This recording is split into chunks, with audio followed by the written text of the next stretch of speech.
নমস্কার, আমি মিলন স্যার, পাল একাডেমি সেন্টারে তোমাদের সকলকে জানাই স্বাগতম। আজকে ক্লাস 9 এর অঙ্ক বইয়ের যদি তোমরা কোষে দেখি 3.2 এই যে অধ্যায়, এই অধ্যায়টি যদি বার করো তাহলে তোমরা সেখানে 15 দাগের কয়েকটি কোশ্চেন দেখতে পাবে। আমি অলরেডি একটু লিখে রেখেছি 1 2 3 4। আরেকটি ছিল 5 নাম্বার। আমি 4 নাম্বার পর্যন্ত লিখেছি। কেন লিখেছি? কারণ 5 নাম্বার যে অঙ্কটি আছে সেই 5 নাম্বার অঙ্কটি আমি আলাদা একটি টিউটোরিয়ালে আপডেট দিব। সেখানে তোমাদের অনেক কিছু বোঝার আছে। 5 নাম্বার যে অঙ্কটি সেটা হচ্ছে তোমাদের হায়ার স্টাডিজ, যেটা তোমাদের অ্যাকচুয়ালি এখন 9 এর সিলেবাসে তোমাদের এই বিষয়ে কোনো বেসিক এখানে বলেনি, তবু অঙ্কটি দিয়েছে। তো এই জন্য আমি ক্লাসটি সম্পূর্ণ আলাদাভাবে করব। এই ক্লাসটি 5 নাম্বার অঙ্কের যে ক্লাসটি হবে সেটা হচ্ছে তোমাদের ক্লাস 11-এ এই অঙ্কটি অ্যাকচুয়ালি আছে সেখানে। তো এই কারণেই আমি সেই অঙ্কটি একটু সেপারেট করতে চাচ্ছি, যেন একটু মিক্স না হয়ে যায়। এই অধ্যায়ের এর আগে কিন্তু আমি কয়েকটি ভিডিও আপডেট দিয়েছি, অনেকগুলি ক্লাস, কয়েকটি বলতে অনেকগুলি ক্লাসই আমি আপডেট দিয়েছি। যারা দেখোনি তারা একটু দেখবা, কারণ এই অধ্যায়টা অলরেডি কিন্তু গ্রাফের অধ্যায়। গ্রাফ তো অনেকেই শিখেছো, অনেকেই করছো বা অনেকেই পারছো। গ্রাফের যে অ্যাকচুয়ালি ভ্যালু, এই ভ্যালুটা তোমরা বুঝবা যখন মাধ্যমিকের পর তোমরা 11-12-এ সায়েন্স নিয়ে পড়াশোনা করবা। তখন এর গুরুত্ব, এর মহত্বটা কত সেটা তোমরা তখনই বুঝতে পারবা। কারণ এই গ্রাফ হচ্ছে অ্যাকচুয়ালি স্থানাঙ্ক জ্যামিতির একটি পার্ট। তোমাদের ভাই সামান্য একটু তুলে ধরেছে। এই স্থানাঙ্ক জ্যামিতি আছে তোমাদের, অল্প একটু আলোচনা করেছে, এর পরবর্তী অধ্যায়ে আমি আলোচনা করব। তো এই স্থানাঙ্ক জ্যামিতি তোমাদের 11-12-এ অ্যাকচুয়ালি বিশাল বড় একটা অধ্যায়, সেখানে অনেক কিছু আলোচনা করা আছে। যারা যারা নিবা সায়েন্স তারা বুঝতে পারবা যে এই স্থানাঙ্ক জ্যামিতির ভ্যালুটা কত, আর সেখানে গ্রাফের ভ্যালুটা কত, তখনই তোমরা বুঝতে পারবা। যাই হোক, অনেক কথা বলেছি, আর বেশি কথা বাড়ানো যাবে না। আমরা সরাসরি চলে আসি 15-র আয় নাম্বার অঙ্কটি কিভাবে করব। প্রথমে আমরা একটু অঙ্কটা পড়ে নিই। দেখো কি বলেছে, 2x + 3y = 12 সমীকরণের লেখচিত্রটি এক্স অক্ষের যে বিন্দুতে ছেদ করে তার স্থানাঙ্ক কত। আমরা তো গ্রাফ করেছি, শিখেছি, কিন্তু এই অঙ্কটি আমরা কিভাবে করব? কোন একটা সমীকরণ থেকে আমরা বিন্দু বের করা শিখেছি, দুটো সমীকরণ থেকে বিন্দু বের করা শিখেছি। বিন্দু বের করে সেই বিন্দু পুট করে আমরা ছেদ বিন্দুর স্থানাঙ্ক দিয়ে সেখানে আমরা এক্স ওয়াই এর মানও বের করা শিখেছি। তারপরে সেই গ্রাফটি কিভাবে লিখতে হয় সেটাও আমরা শিখেছি। বাট এই অঙ্কটি এখন কিভাবে করব, বলো কিভাবে করব? 2x + 3y = 12 সমীকরণের লেখচিত্রটি এক্স অক্ষের যে বিন্দুতে ছেদ করেছে তার স্থানাঙ্ক বের করতে বলেছে। দেখো, এই টাইপের যদি অঙ্ক তোমাদের দিয়ে থাকে, একদম সোজা একটা প্রসেস শুধু মনে রাখতে হবে। যে অক্ষের কথা বলেছে বা যে অক্ষতে ছেদ করেছে তার বিপরীতটা তোমাদের নিতে হবে। তার মানে কি, এক্স অক্ষের যে বিন্দুতে ছেদ করেছে সেক্ষেত্রে সব সময় তোমাদের মনে রাখতে হবে যে ওয়াই বা কোটির মান 0। এক্স অক্ষ ছেদ করলে ওয়াই বা কোটি = 0। আর যদি ওয়াই অক্ষের কোনো বিন্দুতে ছেদ করে তাহলে সেক্ষেত্রে ভুজ বা এক্স এর মান 0। ওকে, এতটুকু কনসেপ্ট তোমাদের এখানে ক্লিয়ার করতে হবে। তাহলে 1 নাম্বার যে অঙ্কটা, এক্স অক্ষের যে বিন্দুতে ছেদ করে তার স্থানাঙ্ক কত। তাহলে এক্স অক্ষের যে বিন্দুতে ছেদ করেছে তার মানে ওয়াই এর মান 0, এখানে কোটির মান 0। এবার কোটির মান যদি 0 হয় তাহলে এই সমীকরণে কোটি আমরা ওয়াই এর মান 0 যদি বসাই তাহলে কত পাচ্ছি? দেখো, 2x + 3y = 12, তাই না? ওয়াই এর মান 0 নিব। ওয়াই এর মান 0 মানে এই পদটা টোটাল 0। তাহলে আমাদের এখানে থাকছে 2x = 12। এবার 2 দিয়ে যদি আমরা কাটি তাহলে কত হচ্ছে? 6। তাহলে x = 6। দেখো, 2 দিয়ে যদি আমরা কাটি তাহলে 6 দুগুণা 12, 6 দুগুণা 12, তাহলে x = হচ্ছে আমাদের 6। তাহলে এখন আমাদের অ্যাকচুয়ালি সেই বিন্দুর স্থানাঙ্ক কত হবে? তাহলে সেই বিন্দুর স্থানাঙ্ক আমরা পেয়ে যাচ্ছি অ্যাকচুয়ালি 6,0। 6,0 6,0 হচ্ছে সেই বিন্দুর স্থানাঙ্ক, কারণ ওয়াই এর মান হচ্ছে 0। ওকে, এখান থেকে বোঝা গেল। এইবার 2 নাম্বার যে অঙ্কটি আছে সেই অঙ্কটির ক্ষেত্রে দেখো কত, 2x - 3y = 12 সমীকরণের লেখচিত্রটি ওয়াই অক্ষের যে বিন্দুতে ছেদ করে তার স্থানাঙ্ক কত। তাহলে ওয়াই অক্ষের যে বিন্দুতে ছেদ করে মানে আমাদের মনে রাখতে হবে যে ওয়াই অক্ষ যেহেতু বলেছে তাহলে এখানে এক্স এর মান, ভুজের মান অবশ্যই 0। তাহলে আমাদের সমীকরণ আছে 2x minus 3y equal to 12। তাহলে ভুজ যেহেতু জিরো তার মানে এই টোটাল পদ আমাদের হয়ে যাচ্ছে 0। তাহলে এখানে আমাদের থাকছে মাইনাস 3y ইকুয়াল টু 12, তাই না? 3 দিয়ে যদি আমরা 12 কাটি 4 আসি, তাহলে y ইকুয়াল টু মাইনাসটা এখানে চলে আসবে 4।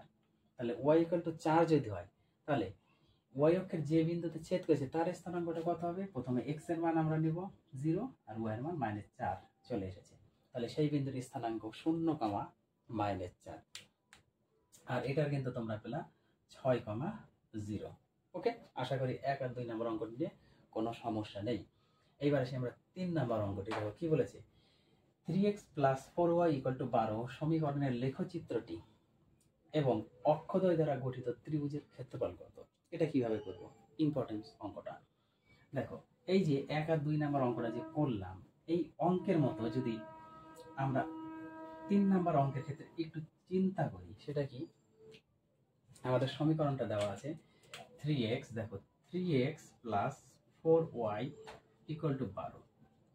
এখন এই সমীকরণটা যদি x অক্ষের কোনো বিন্দুতে ছেদ করত, x অক্ষের, মনে করো যে x অক্ষের কোনো বিন্দুতে ছেদ করলো, ওকে, x অক্ষের কোনো বিন্দুতে ছেদ করেছে, তার মানে আমাদের y এর ভ্যালু ইকুয়াল টু 0, y এর মান ইকুয়াল টু 0। তাহলে y এর মান যদি আমরা 0 করি, তাহলে এখানে 3x সমান সমান 12 থাকবে।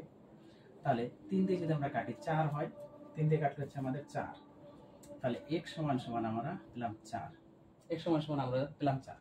এখন x অক্ষের যে বিন্দুতে ছেদ করেছে সেই বিন্দুর স্থানাঙ্ক কত হবে?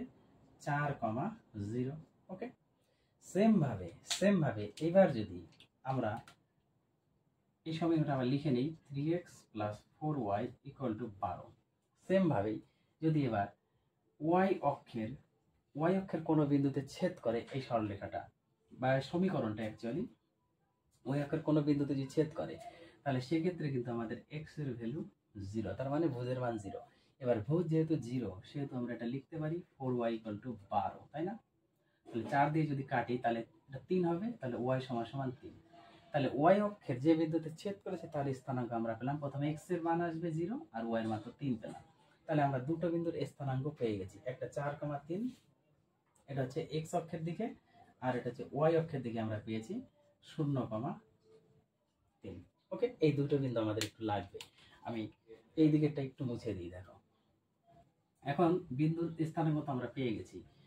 এখন বলেছে যে এই যে গ্রাফ, এই গ্রাফের অক্ষদ্বয় দ্বারা গঠিত একটা ত্রিভুজ হবে, সেই ত্রিভুজের ক্ষেত্রফল কত। এখন মনে করো এই যে একটা গ্রাফ আমরা একটু নিলাম, ওকে, এটা x অক্ষ, এটা x অক্ষের ঋণাত্মক, এটা y অক্ষ, এটা y অক্ষের ঋণাত্মক। ক্লিয়ার? এবার যদি আমরা বিন্দুটা একটু পুট করি, এখানে মান 4,0, তার মানে আমাদের এখানে আসবে প্রথমে 4 ঘর, তারপর 0, ও এর মান তো কোনো ভ্যালু নেই। তাহলে এটা 1, 2, 3, 4 এইভাবে আমরা পেলাম। তাহলে এটা 4,0।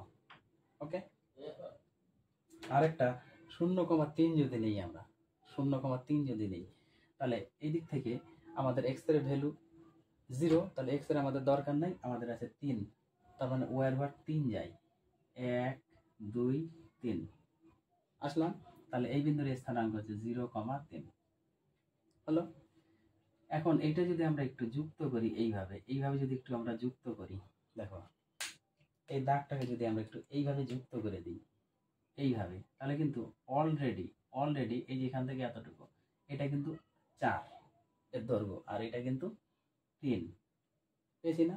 এখন এখান থেকে এইভাবে যদি আমরা একটা দাগ টানি, তাহলে সেক্ষেত্রে একটা ত্রিভুজ গঠিত হয়। যদি আমরা একটু নাম দিই, এটা এ, এটা বি, আর এটা 0, 0 যদি আমরা একটু নাম দিই, অ্যাকচুয়ালি 0 না, এটা হচ্ছে ও ধরবো আমরা, এ বি, এটা 0 কে বলবো না, এটা হচ্ছে তোমাদের ও ধরলাম। তাহলে এ বি ও, এই এ বি ও এটা হচ্ছে একটা সমকোণী ত্রিভুজ, তাই না? তাহলে সমকোণী ত্রিভুজের এই যে ও বিটাকে হচ্ছে আমরা ভূমি ধরবো, এবং ও এ এটা হচ্ছে আমাদের উচ্চতা বা লম্ব ধরবো। তাহলে ও বি ইকুয়াল টু হচ্ছে আমাদের ভূমি, ওকে, আর ও এ আমাদের হচ্ছে লম্ব বা উচ্চতা, এটা হচ্ছে উচ্চতা। সমকোণী ত্রিভুজের আমরা পেয়ে গেছি, লম্ব পেয়ে গেছি এবং ভূমি পেয়ে গেছি। তাহলে এখন তোমরা একটু খেয়াল করো তো বা একটু মনে করো যে সমকোণী ত্রিভুজের ক্ষেত্রফল সমান সমান কি হয়। সমকোণী ত্রিভুজের ক্ষেত্রফল সমান সমান কি হয়? কি জানি যে সমকোণী ত্রিভুজের ক্ষেত্রফল, সমকোণী ত্রিভুজের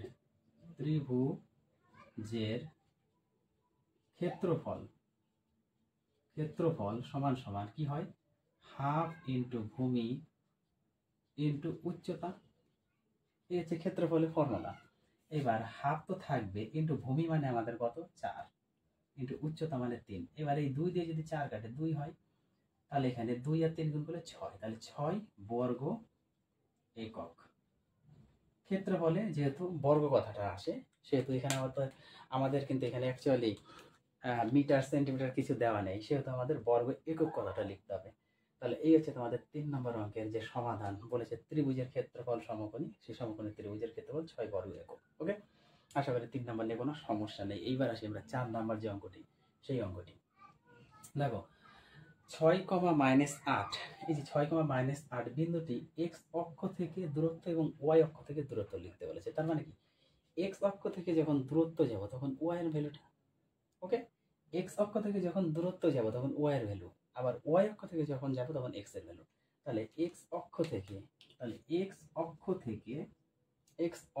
এটা কিন্তু অ্যাকচুয়ালি অক্ষ থেকে দূরত্ব, এক্স অক্ষ থেকে দূরত্ব কত আছে? ওয়াই এর মান 8। আমরা কিন্তু চিহ্ন নিব না, শুধু আমরা ভ্যালুটা নিব, সেটা হচ্ছে 8। ওকে, এখন যদি বলা হয় যে ওয়াই অক্ষ থেকে